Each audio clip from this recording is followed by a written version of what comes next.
2020년도 버전 휠과 함께 어떻게 탄생을 했고 진화를 해왔고 시장 환경에 따라서 어떻게 살짝씩 바뀌었는지 다뤄보도록 하겠습니다.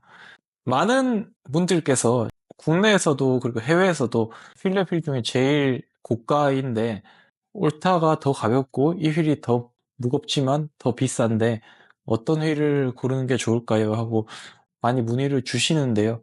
그럴 때마다 전 대답을 드립니다. 이 답 휠이 공학자인 제 자존심을 걸고 처음부터 만든 휠입니다. 라고 말씀을 드립니다.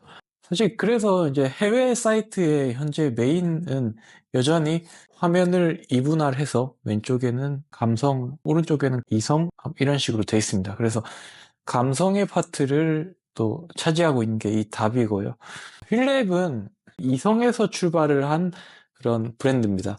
즉 같은 파워를 발휘했을 때 제일 빠르게 갈 수 있는 휠로 시작한 게 휠랩인데요.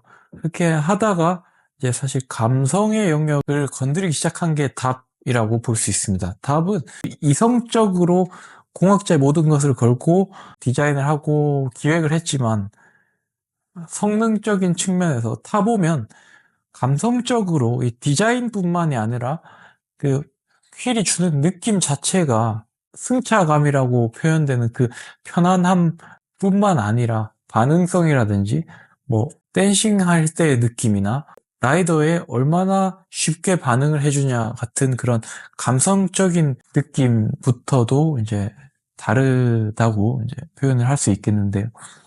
다휠이 이렇게 특이한 외관을 가지고 2019년 후반에 개발 완료된 그런 계기는 뭐냐면 그때만 해도 시장의 주류가 림브레이크 휠이었고 디스크 브레이크로 막 넘어가기 시작하던 그런 때였습니다. 그래서 그때 당시에 림브레이크 휠로 끝까지 개발을 해본 입장에서 디스크 브레이크 휠로 이행하면서 가장 큰 고민이자 불만이 뭐였냐면 스포크가 너무 많이 필요하다는 거였습니다. 왜냐하면 원래 제동은 림이 담당을 하는데 그걸 디스크 브레이크는 허브가 담당을 하면서 스포크가 그 모든 제동력을 특히 앞 스포크들이 담당을 해야 됐고요. 그 말은 앞 스포크 개수가 많이 필요하고 뿐만 아니라 기존의 레디얼, 즉 방사형으로 뻗어나가던 그 스포크 패턴이 그게 아니라 크로스의 형태를 어느 정도 가져야 된다는 그런 점이었는데요. 그렇게 되면 필연적으로 그 스포크가 원래 적어서 가지고 있던 그 깨끗한 그런 디자인이 나오지 않았습니다. 물론 스포크의 무게도 공기 저항도 다 숙제였죠. 그래서 그때 당시에도 생각했어요. 그렇다면 이 스포크의 개수를 줄여야겠다. 그러면 스포크 한 개당 강성은 더 높은 걸 써야 됩니다. 그 CX-레이로 대변되는 그 경량 에어로 스틸 스포크보다 더 단단한 중량 스틸 스포크들이 있었죠. 근데 그렇게 하면 무게가 또 가볍지 않기 때문에 그래서 스포크를 림 브레이크 때보다는 스포크 강성을 더 토크 강성을 더 가져가면서 충분히 외관상 아름답고 깨끗할 수 있는 그런 솔루션으로 그때 당시에 막 개발 완료되고 안정성이 검증되기 시작한 보노와 그때 당시에는 이제 스트랜이라는 이름의 그 회사 스포크를 카본 스포크를 채택을 해서 쓰게 됐습니다. 물론 그 스포크가 가지는 특성상 이제 너무 딱딱하기 때문에 그런 것을 이제 상쇄할 수 있는 이런 그 디자인, 즉 요 스포크들이 이제 텐션을 가지고 토크 전달 그리고 힘 전달에 그 관여를 하고 이 스포크 없는 부분들이 로우 프리퀀시 바이브레이션, 즉 뭐랄까 타이어가 담당하기 힘든 그런 과속 방지턱처럼 아주 큰 장애물에서 오는 충격까지도 담당을 하면서 그 스포크가 너무 많아지면서 스포크가 너무 강하면서 올 수 있는 그런 승차감이 너무 딱딱해지는 그런 단점까지 상쇄를 하는 그 디자인을 해낸 거죠.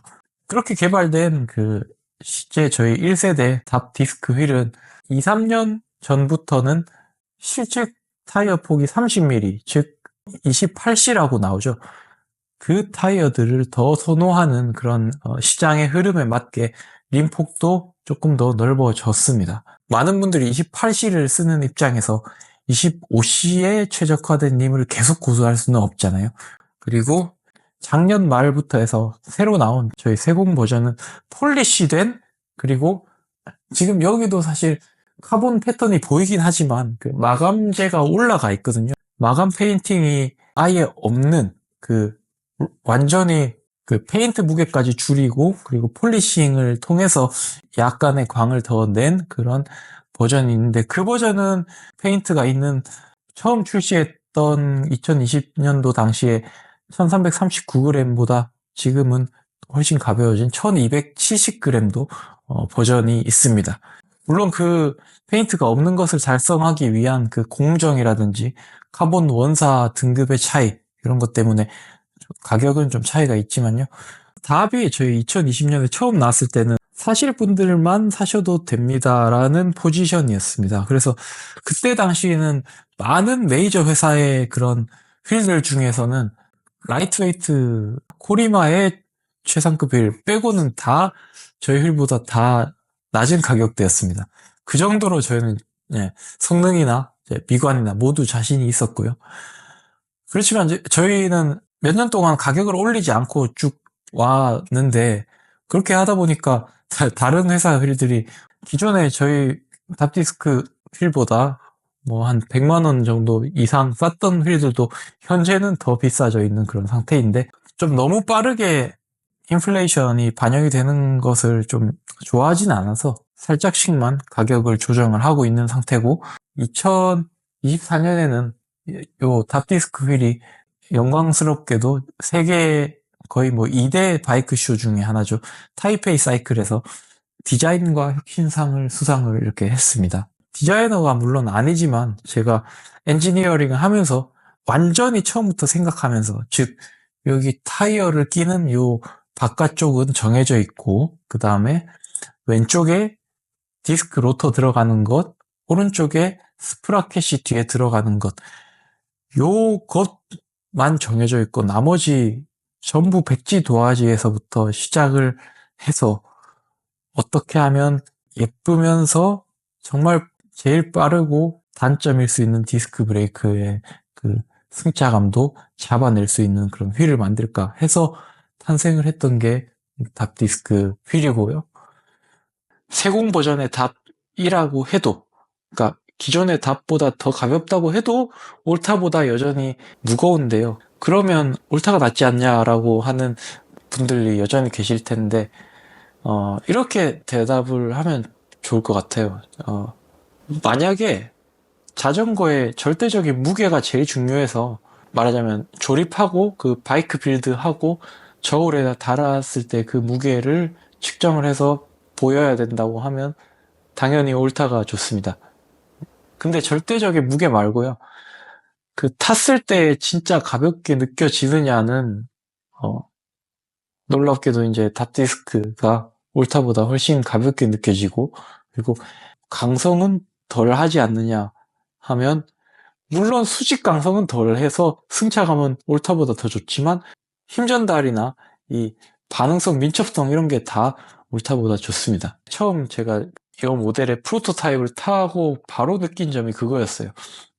이건 스웨스 포크들로 된 다른 휠들, 이 가솔린의 느낌, 그리고 이 탑 휠은 전기차의 느낌이다 라고 바로 느껴졌습니다. 왜냐하면 실제 무게가 그렇게 가볍지 않음에도 불구하고 반응이 진짜로 빠르고, 그리고 코너를 돌 때 심지어 코너를 돌아야지 하고 자전거를 기울이기 전에 얘가 먼저 기우는 그런 느낌일 정도로 빨랐어요.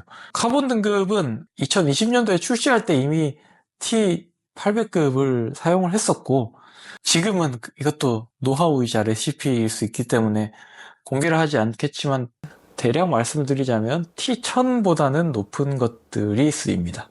그래서 최대한 강성과 승차감, 디자인, 뭐 모든 것들을 다 잡아낼 수 있는 그런, 우리나라 선수 중에는 딱 한 명 국가대표 윤재민 선수께서 스폰서십으로 다피를 쓰고 계시죠. 그래서 그분도 시승을 한번 해보시고 너무 좋더라 해서 나중에 다시 연락을 주셔가지고 저희 계약을 하게 됐습니다. 윤재민 선수뿐만 아니라 앞으로 아마 유럽에서도 저희가 올해 후원하게 된 팀, 그리고 요 다필에 관심이 있으셔가지고 월드 투어 팀의 매니저를 통해서 연락이 온 곳도 한 군데 있거든요. 그래서 아마 조금 더 넓은 무대에서 여러분들께서 보실 수 있게 되지 않을까 싶습니다.